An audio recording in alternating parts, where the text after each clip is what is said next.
démangeaison d'entendre des choses agréables. 2 Timothée 4, le verset 3, 4. Ils se donnent une foule de docteurs. Hein, des gens qui vont prêcher ce qu'ils veulent entendre. Ils se tourneront vers les fables et se détourneront de la vérité pour se tourner vers les fables. Voilà, beaucoup de gens courent vers les fables. Parce que j'aime quand on me dit que je dois payer la dîme. Alors, je passe la page de la dîme, oui, je dois payer la dîme, alors moi je le suis. Ah, il dit que je suis bon comme ça, je ne dois pas être baptisé parce que je suis déjà baptisé. C'est ce que je vais entendre qu'il me dit que tu es bon comme ça. Mais tu ne veux pas entendre que la Bible te dit que tu n'es pas bon comme ça. Tu veux entendre la pensée d'un homme qui te dit tu es bon comme ça. Ah non, pour le pantalon, ça va. Un homme qui te le dit, selon sa pensée, son point de vue. Mais à toi maintenant, que dit la Bible? C'est un homme qui te guide? C'est frère Patrick qui te guide ou c'est la parole? Hein? C'est la parole qui te guide ou un homme? C'est Christ qui te guide ou un homme? Eh bien, si c'est un homme qui te guide, alors tu peux déchirer ça et jeter ça dans la poubelle. Et puis, suivez cet homme. Suivez cet homme. Parce que tu viens entendre qu'il te dit que tu es bon comme ça. Tu n'as pas besoin de baptiser. Mais attends, si un païen te pose cette question, mon frère, selon la Bible, comment je dois faire pour avoir le pardon de mes péchés? Tu vas écarter Acte 2:38 pour ne pas lui donner la réponse selon la Bible sans même utiliser ta pensée. Parce que tu vas toujours utiliser ta pensée. Et il n'en aura pas besoin. Il aura besoin de ce que dit la Bible. Non pas ce qu'un homme pense ou ce qu'il dit. Je pense que, je crois que, mais c'est ce que la Bible dit. Alors tu vas dire ce que Acte 2:38 a dit. Repentez-vous et que chacun de vous soit baptisé au nom de Jésus-Christ pour le pardon de vos péchés. Et vous recevrez le don du Saint-Esprit.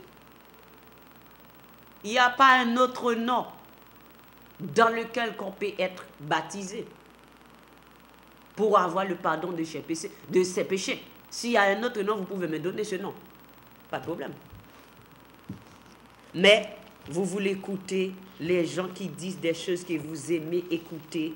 Quand vous dites, bon, vous êtes bien comme ça, vous pouvez porter des pantalons, et à cela, vous voyez beaucoup de gens courent. Des gens courent, hein? Des gens courent pour aller assister, hein? On chasse des démons, des fausses miracles, faux bagailles, on vous compte des démons, vous ne savez même pas qu'on vous compte des démons. Quand c'est on vous impose des mains pour vous accomplir des démons.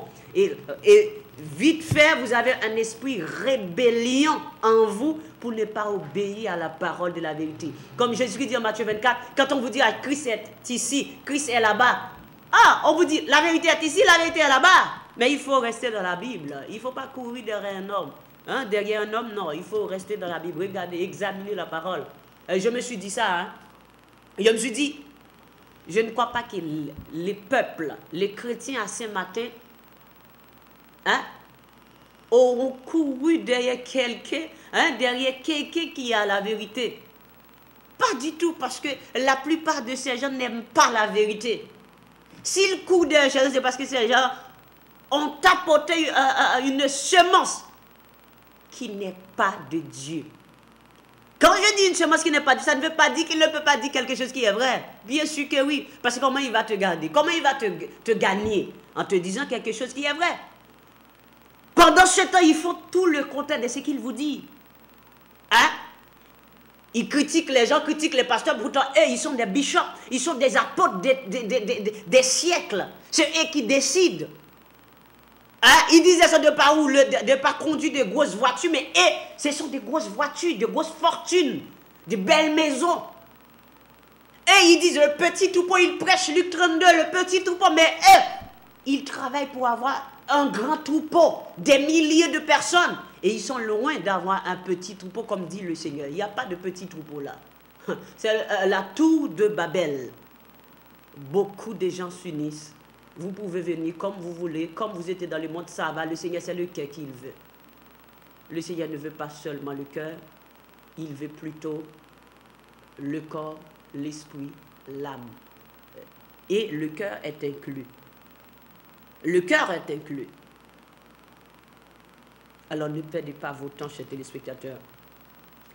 Étroite, mais étroite, le verset 14, Matthieu 7. Mais étroite est la porte. Alors, vous pensez que c'est les gens qui aiment la luxure. Ces gens qui aiment la vanité. Ces gens qui aiment se faire voir. Ces gens qui aiment être au premier rang. Ces gens qui aiment avoir le titre apôtre, docteur. Vous pensez que ces gens vont prendre la route étroite, la route resserrée? Mais c'est faux. Ces gens qui aiment être le premier à être remarqué. Oui, c'est le frère Patrick, c'est lui seul. C'est seulement lui. Mais non, et les autres, les apôtres, il n'y avait pas un apôtre plus célèbre que l'autre, enfin, excuse-moi si j'utilise le mot célèbre, mais plutôt plus connu que l'autre. Il n'y a pas une préférence, oh, j'aime entendre le frère, j'aime entendre. Non, pas du tout. Quand on dit Apollos, Paul dit, écoutez bien. Écoutez bien. Avec ce polémique-là. Moi et Apollos, nous ne sommes rien, nous ne faisons rien qui est plus conséquent que celui qui fait pousser la graine. Mais maintenant, voyez si, comme un pasteur en Afrique, il a tué. Vous allez me dire que ce n'est pas vrai, vous allez me demander de vous faire voir la vidéo, mais non, je ne vais pas vous faire voir cette vidéo, non, pas du tout. Alors, écoutez bien.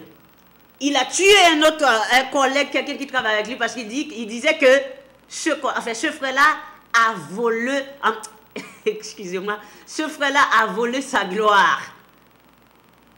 Alors, c'est comme s'il y a un frère dans l'assemblée, ou bien, je ne sais pas, je l'ai tué. En me demandant pourquoi est-ce que je l'ai tué, je dis, il a volé ma gloire.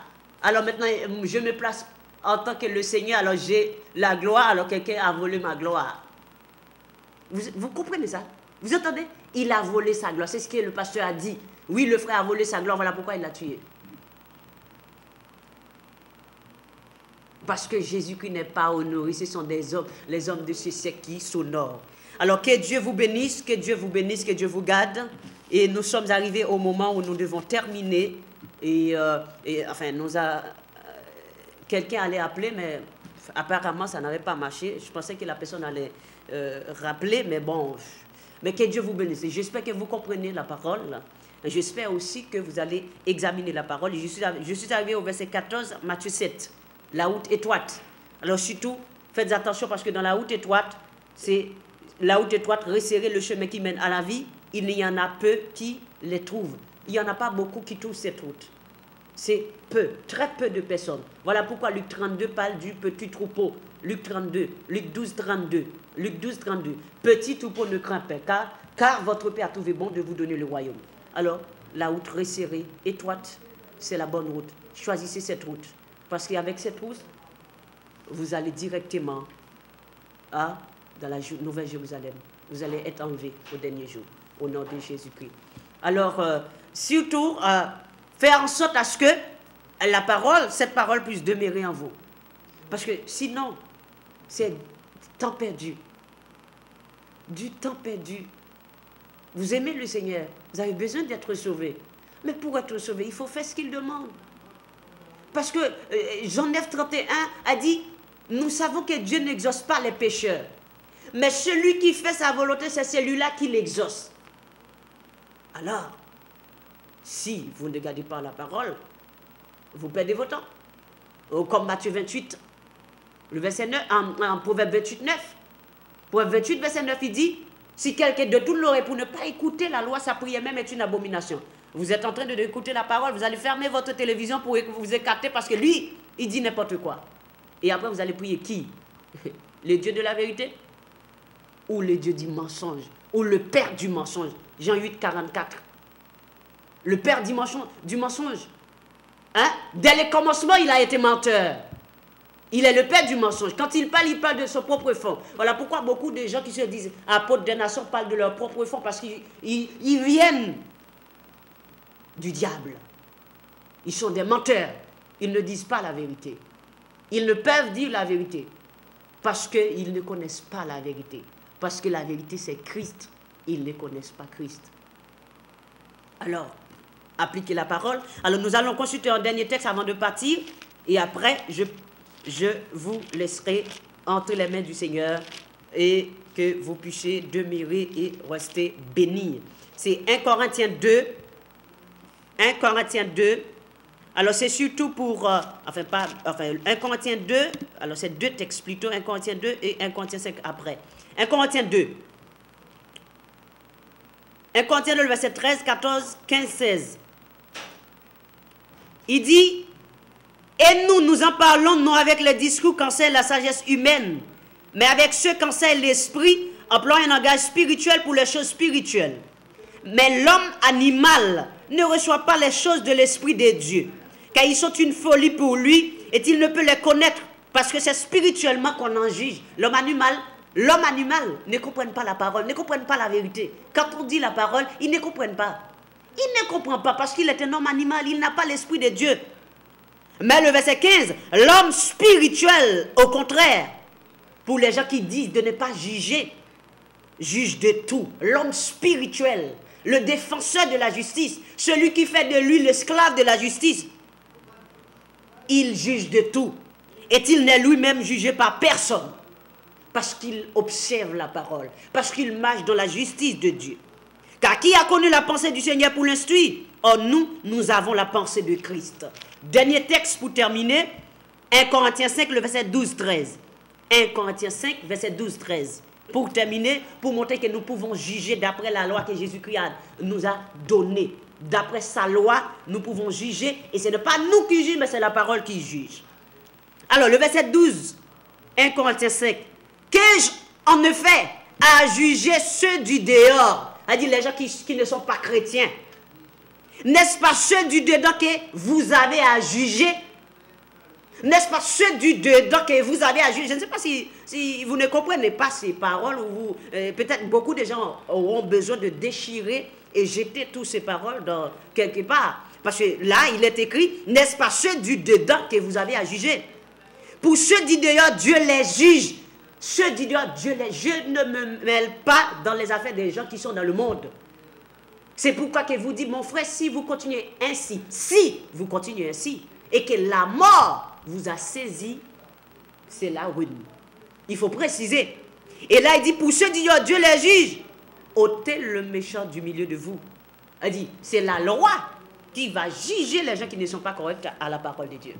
Alors, vous voyez la parole, on peut juger, comment ne pas juger, comment ne pas juger. Juger d'après la justice, ce n'est pas juger comme les gens le prétendent. Mais juger selon la justice, c'est le jugement parfait que le Seigneur nous a attesté par sa loi, afin que nous puissions comprendre les gens qui marchent selon la parole et les gens qui suivent ce qui est écrit. Que le Seigneur vous bénisse et bonne semaine, et nous vous aimons dans le nom puissant et précieux de Jésus-Christ de Nazareth. Bye bye, à très bientôt.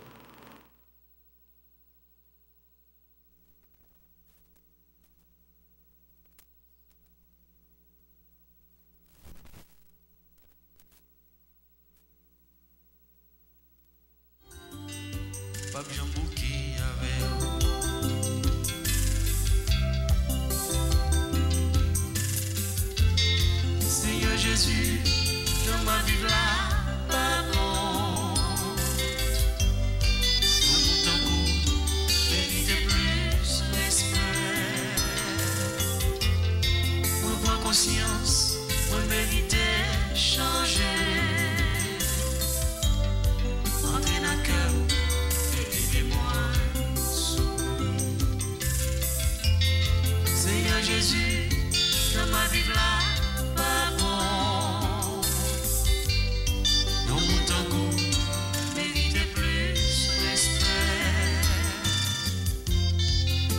conscience.